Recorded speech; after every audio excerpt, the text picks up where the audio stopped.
Next point. One of the best ways to save your deen is to have good friends. Good people to surround yourself with. If you make this mistake, it doesn't matter if you try to obey your parents. It doesn't matter if you try to pray your salah. It doesn't matter if you try to read Quran. Your friends are going to corrupt you. I promise you this. It's very, very, very clear cut. And even people that are non-Muslims know that you are, whatever environment that, you make yourself a part of. Everyone knows. You're going to be a product. They say you are going to be a quote-unquote product of your environment. Okay? This is real raps, right? So what you got to know is this, right? That the Prophet Muhammad sallallahu alayhi wasallam, right? And by the way, whenever you hear Prophet Muhammad sallallahu alayhi wasallam's name, right? Always say sallallahu alayhi wasallam. Okay? Now, Prophet Muhammad sallallahu alayhi wasallam, he said, right? That the example of a good friend compared to a bad friend is the example of the perfume seller compared to the blacksmith. Wallahi, this is deep, bro. This is the type of hadith, right? Well, let me give you an example, right? Allah subhanahu wa ta'ala talks about how, the Quran is that book that could move mountains. It's that type of a book, right? It's that word, that divine, unchanged word of God. If there was ever a book that was able to move a mountain out of its place, this is the one. This is the book, the Quran, Al-Quran, right? This hadith, I'm telling you, is the type of hadith that could also move a mountain. And you got to really think about it. And you got to really be hip. And you got to really be wise to understand the beauty of this hadith. Muhammad sallallahu alaihi wasallam is saying that the good friend is like the perfume seller, and the bad friend is like the blacksmith. So I'm going to continue the hadith now. He says, if you surround yourself with the good friend, the perfume seller, right? You're going to be around him, right? And maybe he might give you a gift of some free perfume.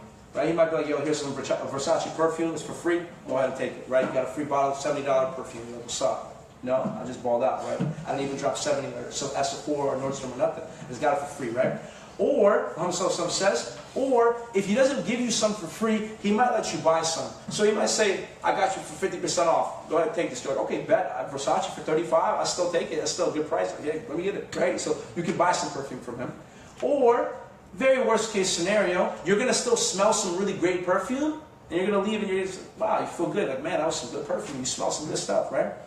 But the example of the blacksmith is like this. If you're around him, right, you're going to maybe perhaps get burned. You're going to actually get burned, right? If you don't get burned, maybe your clothes, your garment is going to get burned. If your garment doesn't get burned, right, maybe you're just going to start smelling a lot like smoke. Or at the very worst case scenario, he says, you're going to leave the company of the blacksmith and you've inhaled the fumes of the furnace. You've inhaled the fumes. Has anyone smelled like really, really bad smoke? I'm not talking about like a little bit of smoke like the smoke from a match. I'm talking about like really bad smoke, like if someone accidentally burned like rubber in your house, you're like, oh my God, what is this? That's like the smell of like a furnace, bro. He's saying that at the very best, like if you're lucky, if you're hanging out with bad people, the very best case scenario you can expect is that you're going to just smell a little bit of the bad smoke. You're going to breathe it in and you're going to inhale it. It's really bad, man. So what this means practically is this. If you hang out with people that you think are popular in school, right? And the popular kids in school are probably going to be smoking weed at the party. And the popular kids in school are probably going to be drinking alcohol at the party. And the popular kids in school are probably talking about, yo, bruh, shorty, she bad. I'm about to take her to prom, bruh. Watch me run game. And he's going to go and book her number, and you're gonna be like, man, like that's the man right there. Maybe I should go start looking for girls to take the prom or homecoming too. You know what I'm saying? Or maybe you're gonna think to yourself like, man, that's my man's over there. He's a big man on campus or whatever. He's smoking weed. Like, man, maybe I should try smoking weed too. It's against my deen, but he's the man. And the Prophet Muhammad sallallahu alaihi wasallam, he said, you will find. He was talking to his companions, right? I'm gonna wrap up probably within the next 7 minutes, inshallah. Okay, so I'm almost done. I promise. Okay, it's kind of the last point, right?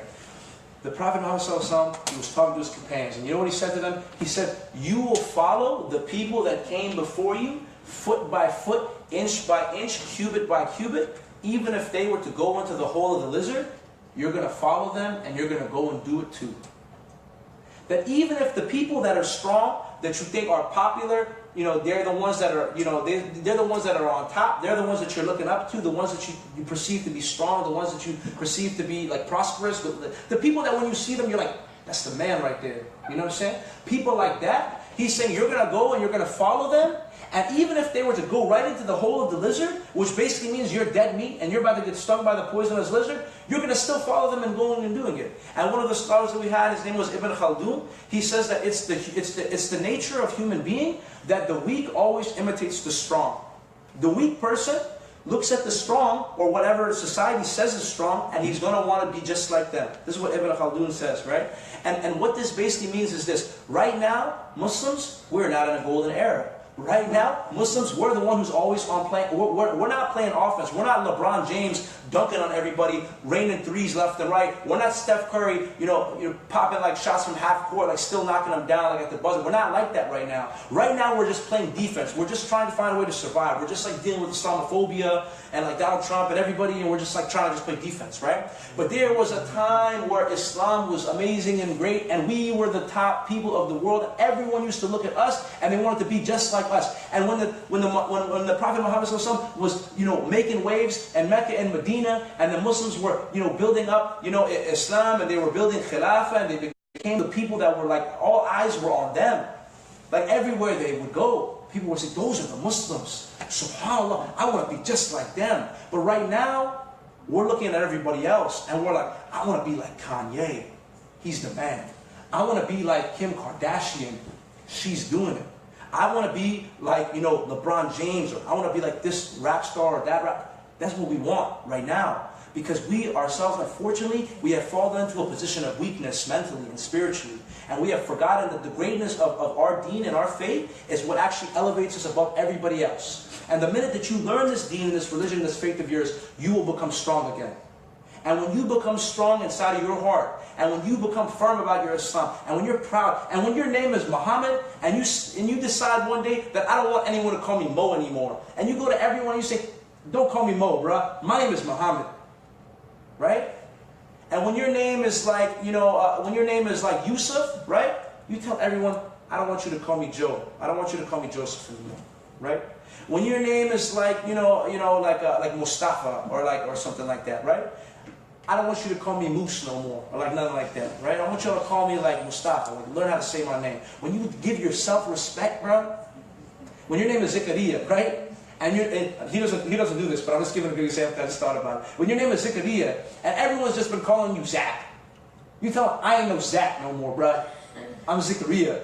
Like, say it. Like, what's up, Zakaria? That's my name, bro. Like, I'm proud of that, right?